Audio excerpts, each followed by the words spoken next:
Alright, so I'm going to be straight up with you guys. I'm hyped to do this video. Why? Because Miracle Man, the 81 run, the original run, that was eventually taken by Gaiman, and it was pioneered in that run by Alan Moore. It's one of my favorite comics ever, period. It's absolutely amazing. Specifically the front half, which is 1 through 15. After that, it's really good, but the front half is amazing, and they literally switched writers halfway through. So the first half, it's in my top 5, like no doubt. Overall, top 10. But in terms of like the first 15, which can basically serve as its own series, God tier. We're going to discuss Miracle Man because he's about to become a major part in Marvel. So we're going to go over several points about Miracle Man today. By the way, if you guys are a fan of content like this, love reviewing new comics and important figures in comics, smash the like button. Let's get it to 300 likes, and I'll do a similar video on current comics. Now, and you can let me know what you want to see done in the comment section down below, as well as you can straight up purchase videos and also join my Discord server. It's over 700 members. We do video giveaways, prizes, games, and much more. But anyways, getting back to this, we have several points to talk about, like I mentioned prior. So let's go ahead and get into them. First, let's talk about who Miracle Man is and like his origins. Now, Miracle Man in his time was basically a part of a scientific experiment gone wrong, and these newly formed cells throughout their body like made them superpowered to an extent they didn't know in the beginning. Now, the thing about this is Miracle Man's actually inspired directly by Shazam, and you can see the comparisons obviously and how they power up and whatnot. Now, what happens is essentially, long story short, Miracle Man gets into a brutal fight with a couple of his allies, including Kid Miracle Man, and one of them ends up dying.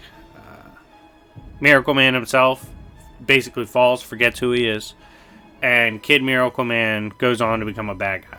Well, and it's beautifully written in the comic as he grew up and became the dragon. So Miracle Man kind of gets out of touch with his power. Eventually, he has to once again call upon this power in order to face Kid Miracle Man, who absolutely, that aspect of Kid Miracle Man absolutely hated Miracle Man. And so they waged battle. He eventually tricked Kid Miracle Man into saying the magic word and getting him to change back. And they put the kid, they locked him up, right? They just straight up locked the kid up. They're like, yeah, make sure he never says that word again. Keep him locked up, drugged up, all that. Well, Miracle Man eventually goes on, and he has a later epic battle with Kid Miracle Man. A lot of things happen to his character that forges a weird god complex going towards the tail end of his story, leading him to basically lose all sense of morality and become the very type of shit he hated. It's a fascinating story. Like I said, absolutely read it. It's a game changer to me. But yeah, that's like his origin / story, just so you can at least, if you leave this video, you learn something about Miracle Man, right? Because he is going to become a big part of Marvel, so you're kind of going to know what they're leaning towards in terms of story. Now, we got his history and his epic story out the way. Let's talk about the Marvel side of things, right? Like the really important shit. First, and shout out to one of the homies in the Discord. It was actually one of the members that brought this to my attention. In one of Kang's stories, if you don't know, Kang the Conqueror, one of the most formidable villains in Marvel, always hopping through the time stream. In a book which is basically written about the greatest villains in Marvel's mythos, Kang kept revisiting Miracle Man's signal. slash his symbol. And he's like, why do I keep thinking of this? Why does this keep coming up? And this is a big deal because I think it can signal a couple things. One, we get a merciless god that is Miracle Man, who kind of descends down, doesn't have any sense of morality. And I'll kind of explain this form that we could possibly see later in the video. But he would essentially be like the Dr. Manhattan for Marvel, right? Like just a god tier being in his own verse that kind of merges over, and his being god tier translates in the actual scaling sense. Like they upscale him to what he should be if he were to be one of the gods in their verse, right? I think the same would likely apply to Miracle Man in this fashion. And this could go one of two ways. One, Miracle Man, he's just no morals, like I had mentioned earlier, and just goes forward doing Dr. Manhattan type shit, just fucking with stuff just because he can. Or you could get Kid Miracle Man. He could return. He could be, if brought to the power of which we were to assume Miracle Man would reach, he would be a Dr. Manhattan type threat, and Miracle Man would have to come forth and try to fight him. Now, what makes this interesting is not only will Miracle Man and vice versa, his enemy, will they have crazy good scaling just in this upscaling to the verse. We're going to get a lot of side scaling for other characters, so if you're a Marvel fan, that's good news. Like, I don't think Miracle Man will straight up beat Kid Miracle Man if it's Kid Miracle Man that's this symbol Kang seeing, because like narratively in the original story, Kid Miracle Man had the upper hand, just had more time in that form, more developed and polished in his power. If they bring that narrative back, I think other characters will have to jump in and help, which would give great scaling to other characters. Now, let's move on to another Marvel point. The variants of covers. So, we've seen Miracle Man variants with the likes of Wolverine, the Fantastic Four, Doctor Strange, like a whole Carnage, a whole bunch of different variances. Do I think they matter? They would only matter for a couple of reasons. So we'll kind of briefly touch on them. One, potentially we could see him mess with the storyline so bad that he's constantly hopping around and having an impact on these different characters throughout their mythos and tying into eventually an event. Or like he's a major villain that influences the different storylines these characters could encounter. It will be interesting to see if that's actually the case. And like on the other end, I think if it did matter, they'd probably go with like the biggest vote getter out of all the favorites of the variants and like narratively have them do something. But besides that, I don't think the variance of covers is super important. But if it becomes a factor, it would be interesting. Now, next, let's talk just directly about the Dr. Manhattan thing.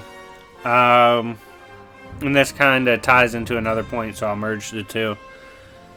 How would Miracle Man, I'm sure a lot of people are thinking, how would Miracle Man be like a Dr. Manhattan in Marvel? Well, in his line of stories, Miracle Man achieved a form of power to which, like, characters that scale below him could literally fly through what was like considered the archetypal realm of comic book ideas. So this was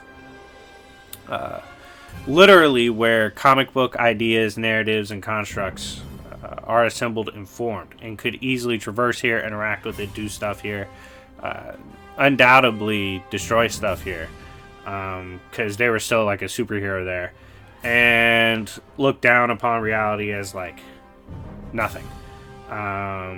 Literally thought it was a joke. So something like that is important, where there's a literal realm, archetypal in nature, of all the comic book characters ever written, all the comic book ideas, all these things. Because in Marvel, something they've been touching on, especially more of late, and something that would be relevant to what Marvel's currently doing, is the House of Ideas. The House of Ideas being one of the highest layers in the Marvel cosmology, a place where the literal comic book stories, narratives, and ideas in each comic are stored for every character in Marvel. So that kind of, now, and granted, I'm not saying the realm of comic book ideas and the House of Ideas literally scale in a power scaling sense, because obviously Marvel, with so many works, has just more ways to stack the cosmology compared to like that solo run. But I am saying narratively, they're pretty congruent. So we could easily see Miracle Man come in, access that House of Ideas, provide his own story, and get to work. Like, it could be something like that. So narratively, absolutely, he could be super high tier, like a Dr. Manhattan's raw power was, and how he was able to come in and like manipulate crisis energy, all that. So I definitely see Miracle Man easily having a godlike status, and Marvel. And so that ultimately goes into the last point. Smash the like button if you've watched up to this point. Thank you so much. Where will he end up in the hierarchy? So I've thought about this quite a bit, about where I ultimately think they'll have him scale. I see him being anywhere from like a grown-up Franklin Richards, like at full power and fully capable Franklin kind of jobs, hate to say it. I would see him at bare minimum probably being stronger than Thor to the point it's not really a fight. Maybe baseline tier above Thor, but around that level in the hierarchy for the low end. For high end, I see him being like God of Stories, Loki level, maybe Beyonder level. I think he could end up being super high tier, especially if they make the narrative crossover with the House of Ideas. I think putting him at that level and being that strong would be absolutely crazy. Maybe they'll say like his narrative superimposed itself upon the house, which would be crazy. I could see something like that happening.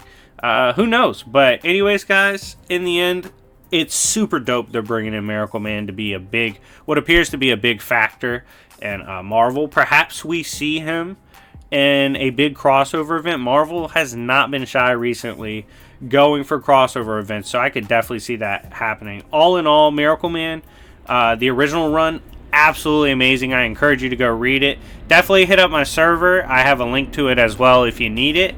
And yeah, I hope you guys enjoyed the video. It's been your boy Jobbers and Goons. We're almost at 20K, and I'll see y'all later. Peace.